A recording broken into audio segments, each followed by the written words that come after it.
Welcome back 10th class students. आज हम पढ़ेंगे how is federalism practised. Federalism chapter में फेडरलिज्म कैसे प्रैक्टिस किया जाता है देश में।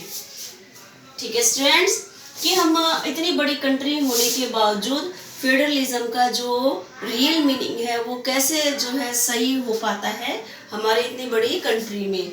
तो इसको कुछ जैसे कि बच्चों आपने देखा 1947 के बाद में हमारे लिए बहुत मुश्किल था कॉन्स्टिट्यूशन को बनाना।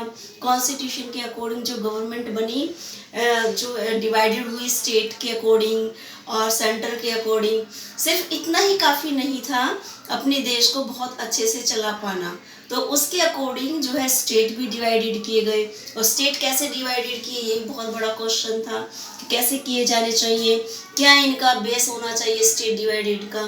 तो स्टेट डिवाइडेशन इस तरह से किए गए स्टूडेंट्स, क्योंकि हमारे यहाँ हर लैंग्वेज के, हर धर्म के लोग जो है इतनी बड़ी जनसंख्या है रहते हैं। किसी के भी अधिकारों का कोई भी जो है डिस्क्रिमिनेशन ना हो, हर एक को बराबर के राइट मिले, इक्वलिटी हो, फ्रीडम हो, इन सब का ध्यान रखते हुए स्टेट्स को डिवाइड किया गया।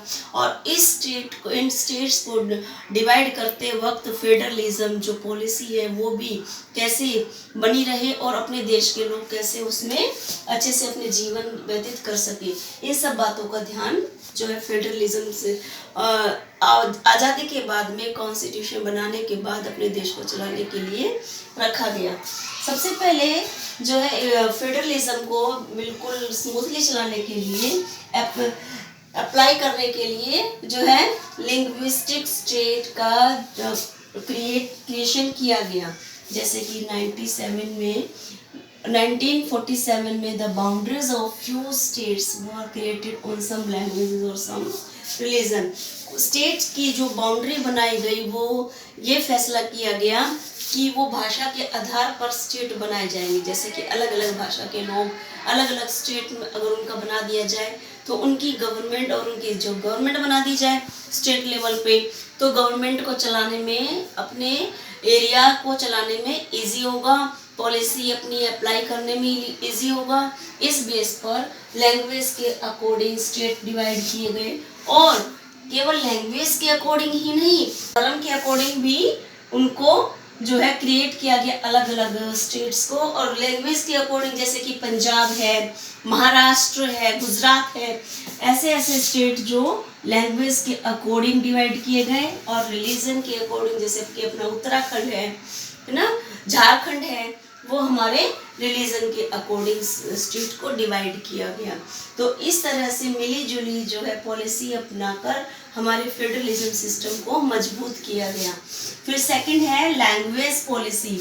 और इतने बड़े देश में बच्चों ये भी हो गया कि हर ज़्यादातर जो है मेजोरिटी हिंदी भाषा के लोगों की थी। हिंदुस्तान था तो हिंदी भाषा के लोग ज़्यादा थे, हिंदुस्तानी थे, है ना। हिंदुस्तानी तो सभी हैं बट हिंदी को मानने वाले, है ना। तो इसके अकॉर्डिंग सबने ये रिक्वायरमेंट की कि ऑफ ये जो हमारी नेशनल जो राष्ट्रभाषा है हिंदी को बना दिया जाए।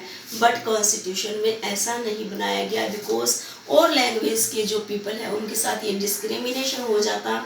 तो हिंदी को जो है नेशनल लैंग्वेज डिक्लेयर नहीं किया गया, जिससे कि जो दूसरी भाषा के लोग थे उनके बीच में डिस्क्रिमिनेट ना हो, वो लोग अपने आप को जो है पिछड़ा हुआ ना समझे, उनको अवॉइड कर दिया गया ऐसा ना समझे, है ना। हिंदी को ही केवल नेशनल भाषा नहीं बनाया गया कॉन्स्टिट्यूशन में। 21 लैंग्वेजेस को कॉन्स्टिट्यूशन द्वारा रिकॉग्नाइज किया गया। मीन्स 21 लैंग्वेज ऐसी है जिसमें कि ऑफिशियल वर्क हम कर सकते हैं। अपने देश की 21 लैंग्वेज कॉन्स्टिट्यूशन में जो है पूरी तरह से निर्धारित की गई है, जिनके अकॉर्डिंग ऑफिशियल वर्क किया जा सकता है, और जिससे कि हमारा फेडरलिज्म सिस्टम जो है और मजबूत होकर उभरता है। थर्ड है सेंट्रल स्टेट रिलेशन। सेंटर और स्टेट का रिलेशन को मजबूत किया गया। अगर बाय द वे कोई भी स्टेट में कोई प्रॉब्लम आ रही है, जो गवर्नमेंट वर्क नहीं कर पा रही है या गवर्नमेंट जो है डिसमिस हो गई है, तो सेंटर उस पोजीशन में वर्क करेगा। या वो खुश नहीं है सेंटर किसी भी स्टेट के वर्क से, या पब्लिक वहाँ की खुश नहीं है, तो सेंटर उसको डिसमिस कर सकता है, इतना राइट सेंट्रल गवर्नमेंट के पास छोड़ा गया। तो ये रिलेशन जो है सेंटर और स्टेट का ये ज़्यादा मजबूत हो गया, जिससे कि फेडरलिज्म सिस्टम हमारा सक्सेसफुल हुआ। इतनी बड़ी कंट्री को सक्सेसफुल बनाने के लिए ये 3 पॉइंट जो है हमारे कॉन्स्टिट्यूशन में बच्चों बहुत महत्व रखते हैं, और पता चलता है कि फेडरलिज्म में कैसे प्रैक्टिस किया जाता है फेडरलिज्म। ऑलराइट स्टूडेंट्स, नेक्स्ट हम पढ़ेंगे डिसेंट्रलाइजेशन आइडिया नेक्स्ट टॉपिक में। अभी आप इसको लिखिएगा और लर्न करिएगा।